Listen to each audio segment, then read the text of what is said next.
So hello everyone. Today we start a new topic, new series जहाँ पे हम बात करेंगे पाइथन और नेटवर्क इंजीनियर के बारे में। कैसे पाइथन नेटवर्क इंजीनियर्स यूज करते हैं, कैसे पाइथन कॉन्सेप्ट का यूज होता है नेटवर्क इंजीनियरिंग में, जहाँ पे जो मैनुअल टास्क होता है उसको हम क्या कर सकते हैं, ऑटोमेट कर सकते हैं। क्योंकि डे बाय डे आप देख रहे हैं कि एआई हर जगह क्या कर रहा है, आ जा रहा है। ठीक है, हर इंडस्ट्री एआई को अडॉप्ट कर रहा है और हर एक इंडस्ट्री चाह रहा है कि हम ऑटोमेशन की तरफ आगे बढ़ें और मैनुअल टास्क को कम करें। जैसे कि हमारे नेटवर्क में आप देखते होंगे, जैसे लेट्स सपोज 100 ऑफ डिवाइसेस पे आपको पिंग करके देखना है कि उनकी कनेक्टिविटी है नहीं है, या फिर उनकी स्टेटस देखना है, तो कहीं ना कहीं 100 टाइम्स आपको पिंग करके देखना पड़ेगा। वही 100 टाइम के टास्क को हम क्या कर सकते हैं, ऑटोमेट कर सकते हैं with the help of Python programming scripting language, जिसकी हेल्प से with in minutes with in second हम चीज़ों को रन करके एक ही बार में 100 ऑफ चीज़ों को एक बार में देख सकते हैं। यही चीज़ होता है ऑटोमेशन का। मतलब कि जो मैनुअल कॉन्फ़िगरेशन है उसको हम क्या कर दें, ऑटोमेट कर दें। जो चीज़ हम 100 टाइम्स करते थे उस 100 टाइम्स को हम ओनली 1 टाइम्स करें और ये क्या हो, 100 टाइम रिपीट हो एक लूप में चल के। ये सारे कॉन्सेप्ट होते हैं पाइथन के अंदर ही, जिसकी हेल्प से हम क्या कर सकते हैं, ये सारी चीज़ें देख सकते हैं। तो इस सीरीज में हम इन्हीं सारे टॉपिक्स के बारे में बात करेंगे, जिसमें स्टार्ट करेंगे हम पहले पाइथन कॉन्सेप्ट के। क्योंकि जो भी स्क्रिप्टिंग लैंग्वेज होगी, जो भी स्क्रिप्ट हम लिखेंगे, जो भी कॉन्सेप्ट हम लिखेंगे, कहीं ना कहीं वो सारे पाइथन के पाइथन लैंग्वेज में लिखे जाएंगे। तो पहले हम लर्न करेंगे पाइथन, देन उसके बाद मूव करेंगे ऑटोमेशन पे। कैसे पाइथन का यूज करके हम ऑटोमेट करेंगे, और उससे पहले हम पाइथन के कॉन्सेप्ट को देखेंगे।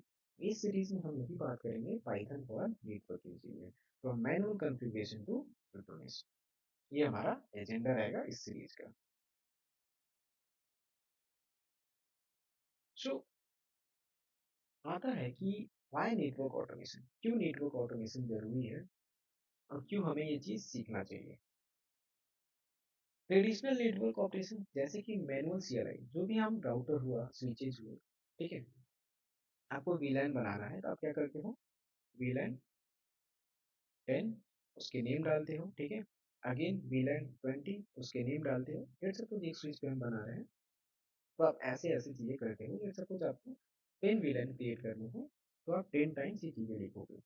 10 टाइम्स लिखोगे तो क्या है, मैनुअल कॉन्फ़िगरेशन है, जो कि आपको अगर 1 मिनट भी लगता है एक चीज़ को करने में, तो आपको 10 डिवाइस या 10 वीलैन बनाने में आपको 10 मिनट लग जाएंगे। ठीक है, नॉट ओनली वीलैन, कहीं ना कहीं आपको इस पे इसके इंटरफेस को भी बताना पड़ेगा, जहाँ से स्विच बोर्ड मोड एक्सेस करते हैं हम, इंटरफेस लिख के ये वाला इंटरफेस हमारा क्या है, इस वीलैन का है।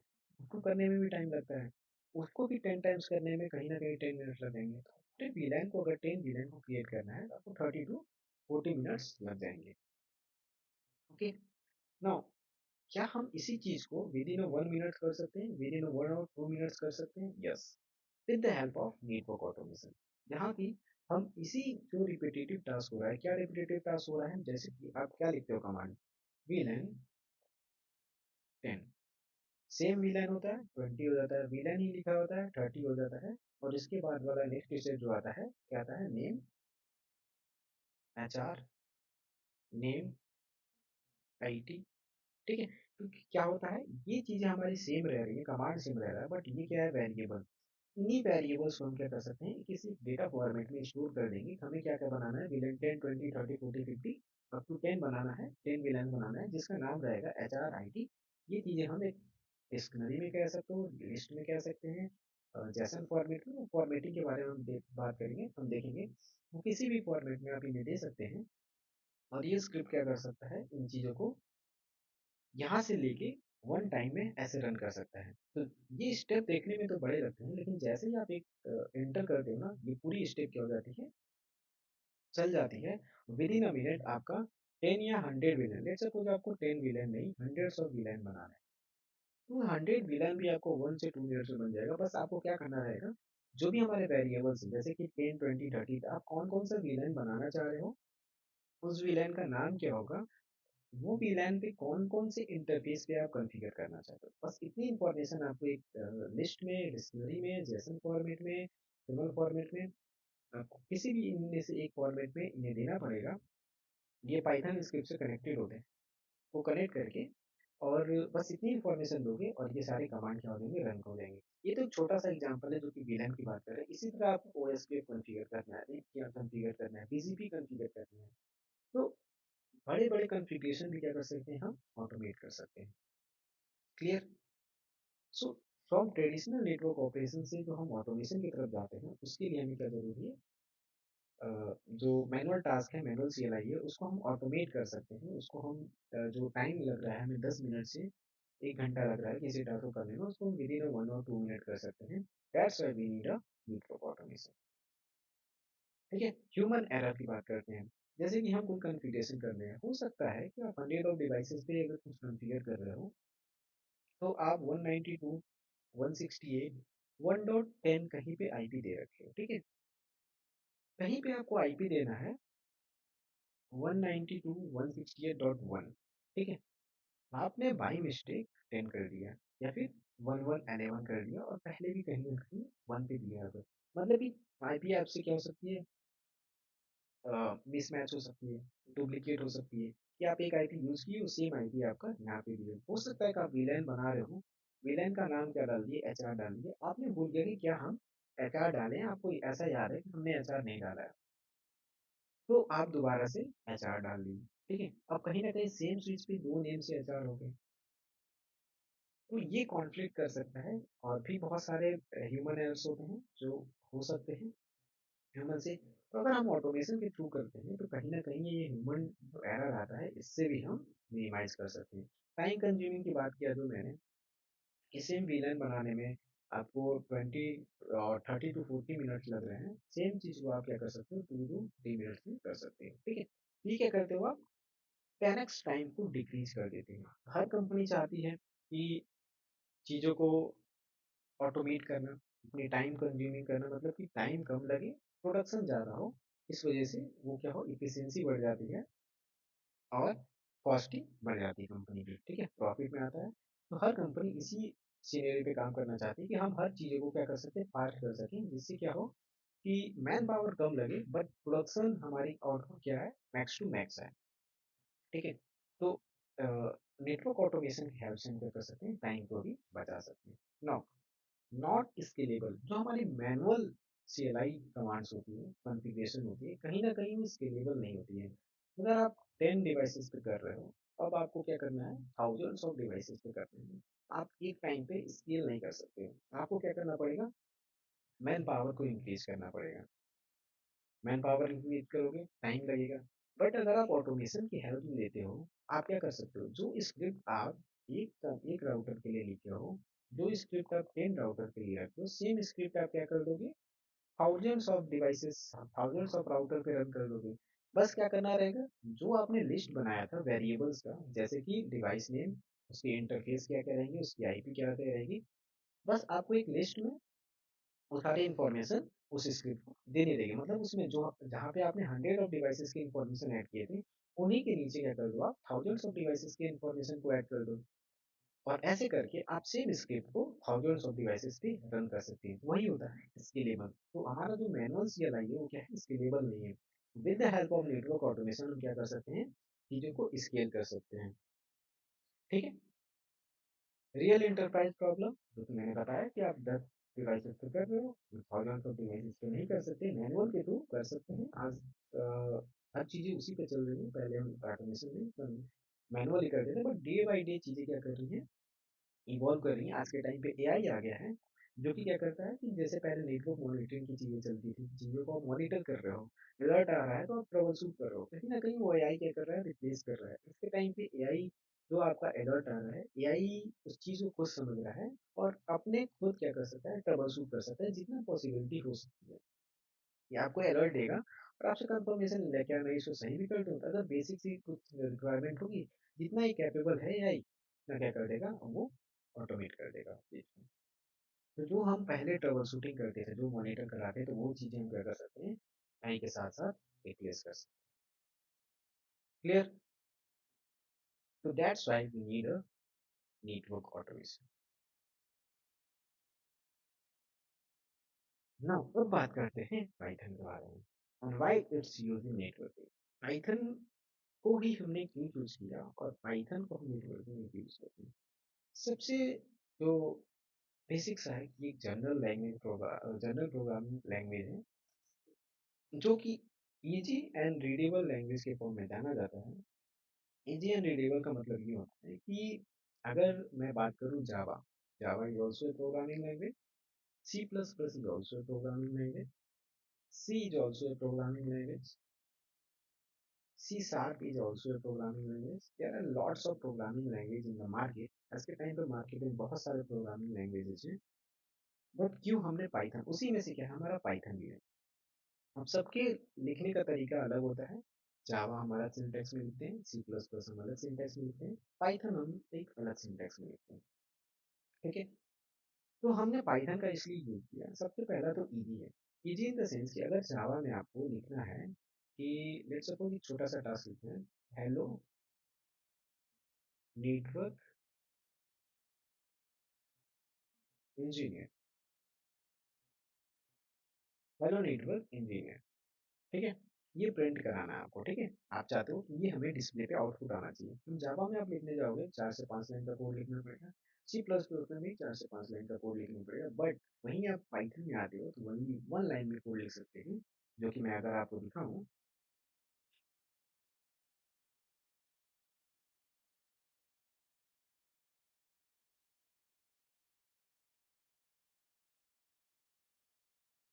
सुनियो, अगर हम पाइथन में लिखते हैं तो जस्ट टाइप प्रिंट एंड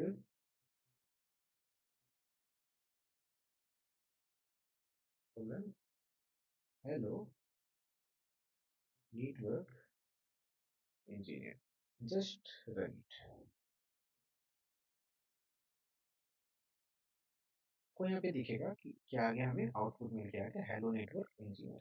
ठीक है, तो हमने एक लाइन में कोड लिखा और हमें पाइथन में ये चीजें मिली। ये कैसे ये लिखा जाता है, क्या सिंटैक्स होता है, कैसे फाइल टाइप बना जाता है, जैसे कि यहाँ पे ccna.py का बना हुआ है। तो ये सारी चीजें हम आगे जब कोर्स में धीरे धीरे आगे बढ़ेंगे, इस सीरीज को आगे करेंगे, तो हम धीरे धीरे में देखेंगे कैसे बनाते हैं। ठीक है,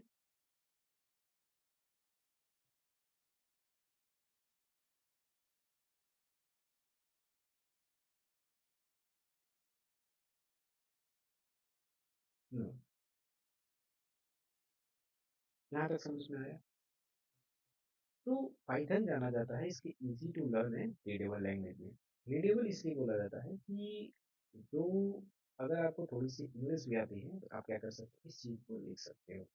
और कहीं ना कहीं जावा या सी प्लस प्लस में आपको थोड़ा सा सिंटैक्स और उसके लैंग्वेज को समझने में रीडेबल इतना नहीं होता है जितना आप इसमें पाइथन में इजीली रीड कर सकते हो। Just like in English language होता है तो थोड़ा वो सिंटैक्स होता है। ठीक है, now the main important point is huge library support. Python के अंदर इतनी सारी लाइब्रेरी हैं जो कि नेटवर्किंग डिवाइसेस से इजीली क्या हो सकती है, कनेक्ट हो सकती है। जैसे कि अगर आपको एसएसएस लेना है, ठीक है, किसी डिवाइस से क्या करना है, एसएसएस लेना है कि आपका एक राउटर है जो कि किसी जोग्राफिकल एरिया पे है, लेट्स सपोज कि यूएस में है और आप कहाँ हो, आप इंडिया में हो, और आप क्या करना चाहते हो कि किसी राउटर को ऑटोमेट करना चाहते हो, उस पर ओएसपीएफ कॉन्फ़िगर करना चाहते हो। तो आप क्या करोगे, आप अपने लैपटॉप से, अपने सिस्टम से क्या करोगे, पाइथन की स्क्रिप्ट रन करोगे। लेकिन वो स्क्रिप्ट इस जो यूएस में राउटर है यहाँ तक कैसे पहुंचेगा और इस राउटर पे कैसे रन करेगा। ठीक है, कहीं ना कहीं इनके बीच की कनेक्टिविटी होनी चाहिए।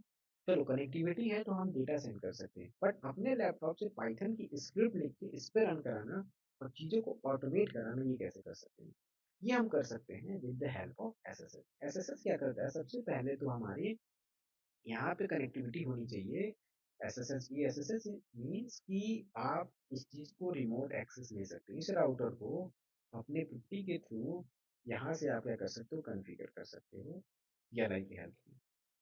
एसएसएस ये करता है कि आप CLI की हेल्प से कर सकते हो। नाउ अब जब आपके पास एसएसएच हो गया, तो आप क्या करो, नेटमीको एक लाइब्रेरी होता है, नेटमीको लाइब्रेरी को आप अपने सिस्टम में इंस्टॉल करोगे।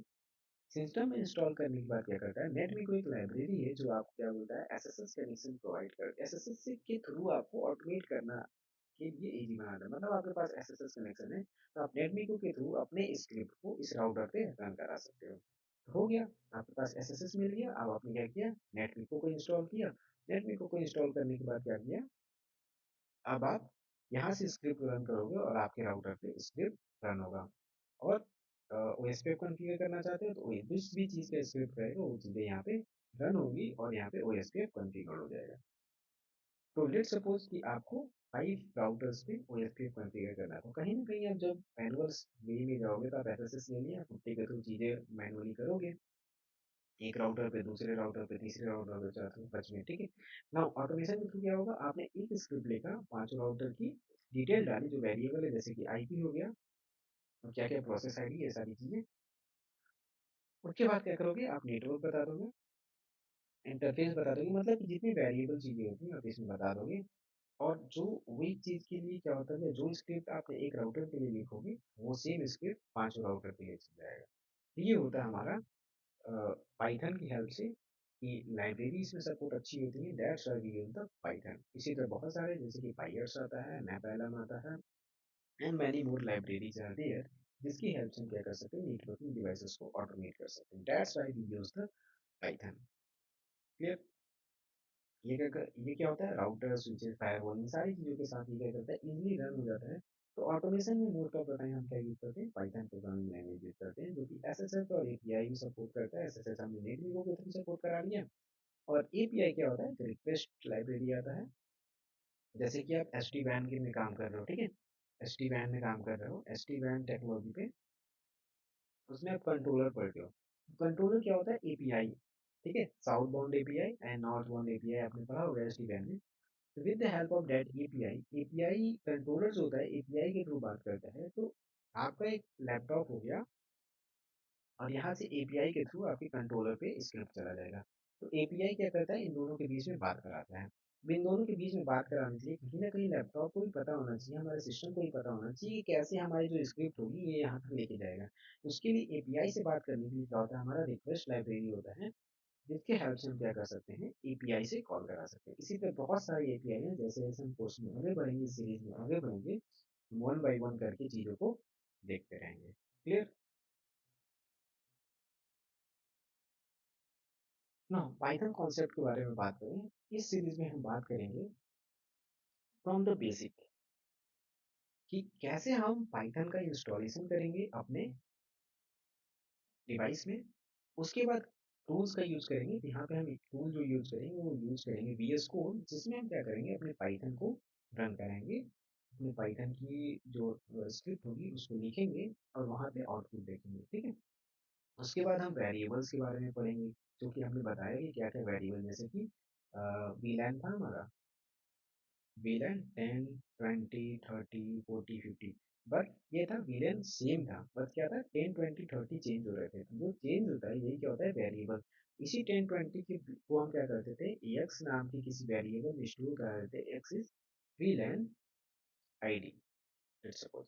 अब वीलन आईडी की वैल्यू क्या हो जाएगी, चेंज होती रहेगी। वीलन आईडी बना लिया हमने, अब विलेन आईडी एक्स की वैल्यू क्या हो जाएगी, विलेन आईडी लेट्स सपोज 10 है, तो हमारी एक्स की वैल्यू 10 हो जाएगी। विलेन आईडी हमें 20 हो गई, विलेन आईडी एक्स की वैल्यू क्या हो जाएगी, 20 हो जाएगी। तो यहाँ पे हम विलेन एक्स लिख सकते हैं, एक्स की वैल्यू जैसे जैसे चेंज होगी हमारी विलेन अलग अलग बन जाएगी, 10 हो जाएगी तो विलेन 10 हो जाएगा, 20 हो जाएगा विलेन 20 हो जाएगा, फिर उसको हम बोलते हैं वेरिएबल। और भी चीज़ें वेरिएबल्स में होती हैं, जब हम अभी आगे सीरीज में पढ़ेंगे, जब वेरिएबल की बात करेंगे तो फिर हम डिटेल में पढ़ेंगे। इसके बाद डेटा टाइप्स ना, जैसे कि आप एक नंबर लिख रहे हो, क्या है डेटा टाइप, ये क्या है, इंटीजर है। अगर आपने क्या किया, किसी लेट सपोज डिवाइस है, डिवाइस डिवाइस का नाम क्या है, राउटर। और भी डिवाइस हो सकती है, डिवाइस क्या है, स्विच, ठीक है। तो डिवाइस क्या है, ये राउटर एंड स्विचेस क्या है, वेरिएबल है, जो किसमें, डिवाइस में स्टोर हो रहे हैं। तो डिवाइस में ये क्या है, एक नाम है, ये क्या है, नंबर नहीं है, ठीक है। तो इसको हम बोलते हैं स्ट्रिंग। तो ये क्या है, एक डेटा टाइप है, जो कि स्ट्रिंग है, एक नाम है। उसी तरह एक डेटा टाइप क्या है, 10, ये क्या है, इंटीजर है। इसी तरह बहुत सारे डेटा टाइप्स होते हैं, वन बाय वन करके सारे डेटा टाइप्स के बारे में पढ़ेंगे ना। कंडीशंस, कंडीशन मीन्स कि कहीं ना कहीं आप डायरेक्ट तो स्क्रिप्ट या कोड रन नहीं कराते हो, आप क्या चेक करते हो, कनेक्टिविटी चेक करते हो। लेट्स सपोज कि आप चेक करोगे, किसी प्रोग्राम को रन करो, किसी डिवाइस पे कॉन्फ़िगरेशन करने जा रहे हो। आप इंटरफ़ेस विलेन का लेट्स सपोज विलेन की इंटरफ़ेस को कॉन्फ़िगर करने जा रहे हो। तो उससे पहले कहीं न कहीं आपको ये चेक करना पड़ेगा क्या विलेन क्रिएटेड है या नहीं। लेट्स सपोज आप किसी इंटरफ़ेस पे स्विच के किसी एक पोर्ट पे आप विलेन 10 को पोर्ट पे उसकी आईपी उसकी नेम कॉन्फ़िगर करने जा रहे हो, ठीक है? पोर्ट असाइन करने जा रहा हूँ। बट उससे पहले आपको चेक करना पड़ेगा क्या ये इंटरफ़ेस पे विलेन 10 बना है या नहीं बना है? क्या ये बाय डिफ़ॉल्ट विलेन 1 में ही तो नहीं है? कहीं न कहीं एक कंडीशंस होती है जिसको आपको चेक करने के बाद क्या होना चाहिए, स्क्रिप्ट को रन करना है। तो वही कंडीशन के बारे में होता है कि if this condition is true then move to this then do this phenomena. अगर ये कंडीशन ट्रू होता है इस चीज़ को करो, अदरवाइज़ एल्स आप वहाँ से बाहर निकल जाओ या फिर कुछ और कर सकते हो। मतलब condition if this is true then do this otherwise do this. ठीक है? तो कंडीशंस होता है, क्या-क्या कंडीशन चेक करना, अगर ये कंडीशन सही है तो ये चीज़ करो, अदरवाइज उसको ना करो या फिर कुछ मैसेज दे दो या अलर्ट दे दो, ऐसी कुछ चीज़ें लिख सकते हैं। नो लूप लूप क्या होता है कि जैसे कि आप एक डिवाइसेस एक राउटर है, जैसे कि हमने बात किया था 5 राउटर पे आपको इसको कॉन्फ़िगर करना है। एक राउटर पे आप चीज़ें लिख रहे हो, कमांड लिख रहे हो, तो अब आप उसी चीज़ को पाँचों राउटर पे ले जाना है। तो कहीं न कहीं क्या होता है, लूप का काम आता है। लूप क्या करता है, एक चीज़ को कंडीशन पे हम लिख देते हैं कि ये कंडीशन जब तक ट्रू है, तब तक ये लूप चलता रहे। मतलब कि लेट्स सपोज़ हमें 5 राउटर तक चलाना है, तो हम स्टार्ट करेंगे 1 से, चीज़ें रन होंगी, ऐसे रन होते जाएँगी, यहाँ तक आएँगी, वापस से कंडीशन चेक होगा, कहाँ चला जाएगा, फिर से ऊपर चला जाएगा। फिर ट्रू हो जाएगा इसका वैल्यू, फिर रन करेगा राउटर 2 पे, यहाँ तक आएगा। जब तक इसकी वैल्यू 5 नहीं हो जाती है तब तक क्या करो, पाँचों पे रन करते हैं। जैसे ही इसकी वैल्यू 5 हो जाएगी क्या करेगा, एग्जिट कर जाएगा। मतलब कि सेम कमांड कितनी बार चला, 5 बार चला। तो चलने के बाद क्या होगा, जो वेरिएबल की वैल्यूज थी वो क्या होंगी, कहीं ना कहीं चेंज होती रहेंगी कि राउटर 1 हो गया, राउटर 2 हो गया, राउटर 3 हो गया, राउटर 4 हो गया, ऐसे करके। तो ये पूरी कॉन्सेप्ट पूरी स्क्रिप्ट हम वन बाय वन करके पढ़ेंगे। ऐसे नहीं कि एग्जाम्पल ऐसे लेके हम एग्जैक्टली लैब करके देखेंगे और OSPF को कॉन्फ़िगर करके देखेंगे with the help of Python language. But इस सीरीज में आपको बने रहना पड़ेगा। इस सीरीज को आप प्लेलिस्ट को सेव कर लो, सो दैट जो भी न्यू न्यू वीडियोज हैं कहीं ना कहीं आप उसे फॉलो कर सको।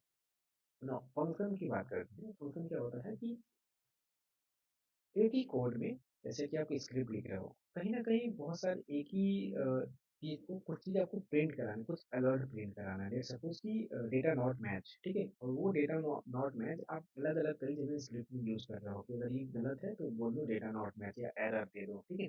सेम चीज़ को हम कई बार चीज़ अपने कोड में यूज़ करते हैं, तो उसको बार-बार लिखने से अच्छा है कि हम एक फंक्शन बनाएँ उस चीज़ को लिख लें और बस उस फंक्शन को कॉल कर लें। मान लो आप 10 लाइन का कोड लिख रहे हो, ठीक है? 10 लाइन की स्क्रिप्ट लिख रहे हो।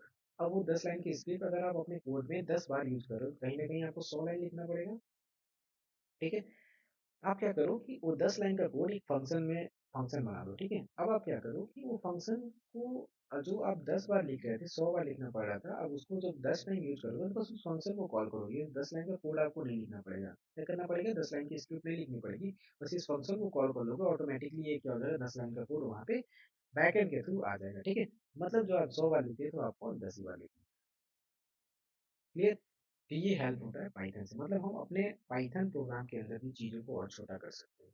ठीक है? ना उसके बाद हम देखेंगे बेसिक एरर हैंडलिंग, मतलब क्या-क्या एरर आ सकते हैं, इन सारी चीज़ों के और भी सारे कॉन्सेप्ट है इसमें, वन बाय वन करके हम सारे देखेंगे। ठीक है? Now how Python helps network engineer, जैसा कि हमने ऑलरेडी देख लिया, बट यहाँ पे और डिटेल, जैसे कि स्टोर आईपी एड्रेस को आपको स्टोर कराना है, हंड्रेड्स ऑफ डिवाइसेस पे कराना है, थाउजेंड्स ऑफ डिवाइसेस पे कराना है, with the help of Python programming हम इसको करा सकते हैं। डिवाइस की डिटेल निकालनी है, आपको क्या करना है, डिवाइस का डिटेल चाहिए, आप क्या कर सकते हो, जेसन फॉर्मेट में इन चीज़ों को निकाल सकते हैं। ठीक है? लूप थ्रू मल्टीपल डिवाइसेस, एक डिवाइसेस पे नहीं, आपको 100 ऑफ डिवाइसेस पे कोई सेम चीज़ पैटर्न पे काम कराना है, तब लूप लगा सकते हो। ठीक है? रिपीटिव टास्क जो है उसको ऑटोमेट करा सकते हो, कॉन्फ़िगरेशन के लॉजिक लिख सकते हो, रिड्यूस मैनुअल CLI वर्क, ये सारी चीज़ें आप क्या कर सकते हो with the help of Python कर सकते हो। ठीक है? पाइथन एंड प्रोग्रामिंग, नेटवर्किंग, इसमें हम क्या कर सकते हैं, नेटवर्क डिवाइसेस एक्सपोज कर सकते हैं CLI और API के through. Python script connect with the help of SSH API, Python से कमांड ऑटोमेटिकली, पाइथन क्या कर सकता है, कमांड को ऑटोमेटिकली सेंड करता है, device turn output to the script. ये सारी चीजें हम क्या कर सकते हैं, पाइथन की हेल्प से कर सकते हैं, जो इस सीरीज में हम करके देखेंगे one by one. This is day 0 of this series, जहाँ पे हम स्टार्ट कर रहे हैं। उसके बाद हम पाइथन लाइब्रेरीज के बारे में पढ़ेंगे एंड बहुत सारी चीज़ें इसमें हैं कि SD-WAN, firewall, cloud networking, controller, API, क्या-क्या चीज़ें होती हैं, कैसे हम इसमें ऑटोमेट करते हैं, ये सारी चीज़ें हम देखेंगे। सो स्टे ट्यून, इस सीरीज के साथ रहो, इस पेज को सेव कर लो और जितना हो सके उतना फैला दो इस सीरीज को अपने फ्रेंड कलीग्स के साथ जो ऑटोमेशन सीखना चाहते हैं, जो नेटवर्क ऑटोमेशन सीखना चाहते हैं और अपने कैरियर को बूस्ट करना चाहते हैं in the era of AI। आज के AI के ज़माने में आप अगर ऑटोमेट नहीं कर रहे हो चीज़ों को, कहीं न कहीं आप पीछे रह जाओगे। आपको कोई ना कोई दूसरा पर्सन आके रिप्लेस कर जाएगा। जैसे AI ने बहुत सारी चीज़ों को रिप्लेस कर दिया, उसी तरह अगर आप AI और ऑटोमेशन नहीं सीखोगे तो आपको भी मैनुअल CLI वाली जो वर्क है, कहीं न कहीं जो दूसरा पर्सन है जो ऑटोमेशन सीख रहा है वो आपको आके रिप्लेस कर जाएगा। ओके? तो मिलते हैं अगले वीडियो में जहाँ पे हम D1 के बारे में बात करेंगे जिसमें हम पाइथन को कैसे इंस्टॉल करना है, पाइथन को कैसे रन करना है, क्या-क्या टूल इंस्टॉल करेंगे, कैसे हम उस टूल का सेटअप करेंगे, ये सारी चीज़ें नेक्स्ट वीडियो में देखेंगे। सो बाय बाय, टेक केयर, मिलते हैं नए वीडियो में।